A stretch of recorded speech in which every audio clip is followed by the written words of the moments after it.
PROs అంటున్నారా? అంతే. నేను ఎందుకంటే ఒక పిఆర్ఓ మీద మాట్లాడదాం అనుకుంటున్నాను. అసలు పిఆర్ఓ వ్యవస్థ అనేది అవసరమా?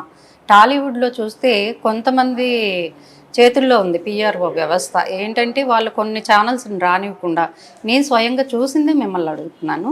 వాళ్ళ వరకే వాళ్ళకి నచ్చిన ఛానల్స్ని వాళ్ళు పర్మిషన్ ఇవ్వడం, వాళ్ళు పెట్టిన ప్రెస్ మీట్లకి, ఇది కరెక్ట్ అంటారా? మీరేమంటారు అసలు? When it is a public domain, everybody will have their own freedom. ఇది మనల్ని పట్టుకొని రిస్ట్రిక్ట్ చేయాల్సిన అవసరం లేదు. అండ్ వాళ్ళు చేస్తే బేసికల్గా వాళ్ళ పర్సంటేజ్ తక్కువ ఉంది, రిస్ట్రిక్ట్ అయిపోయిన వాళ్ళ పర్సంటేజ్ ఎక్కువ ఉంది కాబట్టి డెఫినెట్గా తిరుగుబాటు చేస్తే అప్పుడు అందరూ సెటిల్ అవుతారు. అవును. ఎందుకంటే నేను చూసింది చాలా, నాకైతే చాలా రీజను అది నచ్చలేదు. వాళ్ళే లంచ్కి కానీ డిన్నర్ కానీ ప్రొవైడ్ చేసినప్పుడు ఒక ప్రొడ్యూసర్ అనే వ్యక్తి వీళ్ళు సొంత మనీతో పెట్టినట్టు వాళ్ళు టికెట్స్ టోకెన్స్ ఇవ్వడం, నచ్చని వాళ్ళకి ఇవ్వకపోవడం, ఇదంతా నాకు అది బాగా నచ్చలేదు అసలు. ఎవరైనా ఇది ప్రొడక్షన్ కంపెనీ తప్పు కూడా కాదు, బికాస్ ప్రొడ్యూసర్ అనేవాళ్ళు పిఆర్ఓకి నాకు ఈ పలానా టైంలో నాకు ప్రెస్ మీట్ కావాలి, నేను ఇలా చేసుకుంటున్నాను అన్నప్పుడు ఆయన ఉన్న బడ్జెట్ని పిఆర్ఓకి చెప్తారు. ఓకే.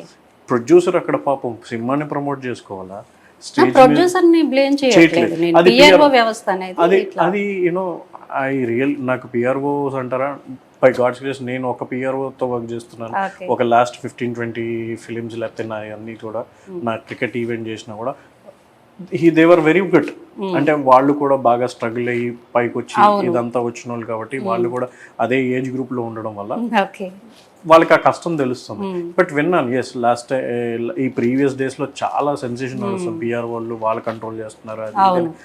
కానీ ఇది ఎవరిది కాదండి, ఇది ఎవరి ఆస్తి కాదు, ఎవరి సొత్తు కాదు, ఇది ఒకరిని కంట్రోల్ చేయడానికి. నేను కూడా అదే చెప్పాలనుకుంటున్నాను మీరు చెప్పిన మాట. ఇప్పుడు టాలెంట్ ఉన్నదో లేకపోతే ఇప్పుడు మీది ఎక్కడైతే ఫేమ్ ఉంటుందో నోబడీ కెన్ స్టాప్ అస్. ఎవరిని ఆపలేరు. వాళ్ళు టోకెన్ ఇవ్వకపోతే ఏముందండి, బయటకు వచ్చి మనం భోజనం చేయగలం. కాకపోతే ఒకరికి ఇచ్చి ఒకరు అక్కడ ఏంటంటే కొంచెం ఫీలింగ్స్ అవుతారు కదా, అరే మనం ఏం తప్పు చేస్తాం అట్లా కొంచెం ఫీల్ అవుతూ ఉంటారు. అది దాని గురించి. అయితే ఇంకా ఓటీటీల గురించి మనం మాట్లాడుకుంటే